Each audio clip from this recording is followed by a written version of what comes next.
matinale d'Europe 1, 6h30, 9h. Thomas Soto. Le débrief de la matinale, les temps forts de ce que vous avez entendu ce matin sur Europe 1. L'hommage à Simone Veil débutera à 10h30 tout à l'heure aux Invalides sous la présidence du chef de l'État. La famille a préparé la cérémonie en lien étroit avec l'Élysée. Écoutez les explications de Sébastien Krebs, c'était tout à l'heure à 7h30.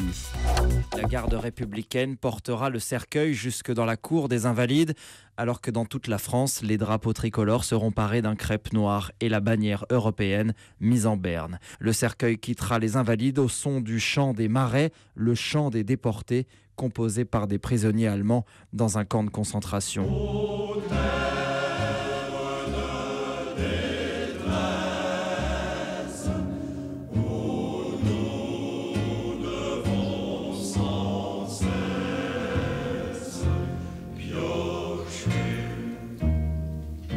La dépouille de Simone Veil qui quittera donc les Invalides sur ce champ, puis qui sera ensuite inhumée au cimetière du Montparnasse aux côtés de son époux Antoine Veil, décédé lui en 2013. Vous êtes encore très nombreux et très touchés visiblement par la disparition de Simone Veil.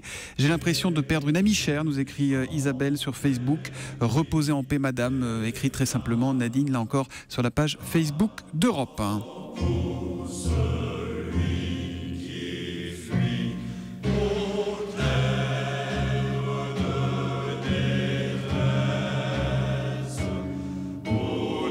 Dans l'actualité également ce matin, 10 000, c'est le nombre d'agents hospitaliers qui cumuleraient 2 emplois. C'est illégal, mais malheureusement très répandu. Écoutez le témoignage d'Emmanuel. Emmanuel est infirmière, c'était à 7h34. J'avais besoin d'argent et voyant que c'était une pratique assez répandue parmi mes collègues et en ayant entendu dire qu'il y avait une forme de tolérance, sachant que ça ne voulait pas dire qu'il n'y avait aucun risque, je me suis dit que voilà, je me lançais et je savais que ça pouvait aller jusqu'à un renvoi de l'hôpital public. Maintenant, j'avais pas le choix. Ce sont eux qui sauveront vos vies si vous êtes en danger en mer cet été. Pourtant, les sauveteurs en mer sont eux-mêmes en danger car ils manquent de moyens. Écoutez l'appel de Xavier Delagorce, c'est le président de la SNSM, la Société Nationale de Sauvetage en Mer. Et il était avec nous en direct à 7h45 pour l'interview vérité. L'État s'est désengagé alors que c'est une mission d'État. Le sauvetage des personnes en mer est gratuit et il doit le rester. Ça fait partie aussi de l'ADN des sauveteurs en mer, l'ADN de la SNSM. L'ADN, c'est le bénévolat, c'est la gratuité, c'est cette solidarité.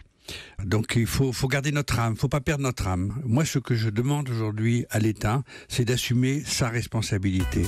J'ai fait partie d'eux, ils ont besoin de nous. Sauvons les sauveteurs en mer, donnons, nous écrit Femme de France sur Twitter avec le hashtag un matin. Alors pour donner, c'est très simple, je soutiens.snsm.org. Et puis c'est le coup de cœur des Varocs, le coup de cœur télé. France 3 diffuse ce soir à 23h30 le documentaire La Belle Vie.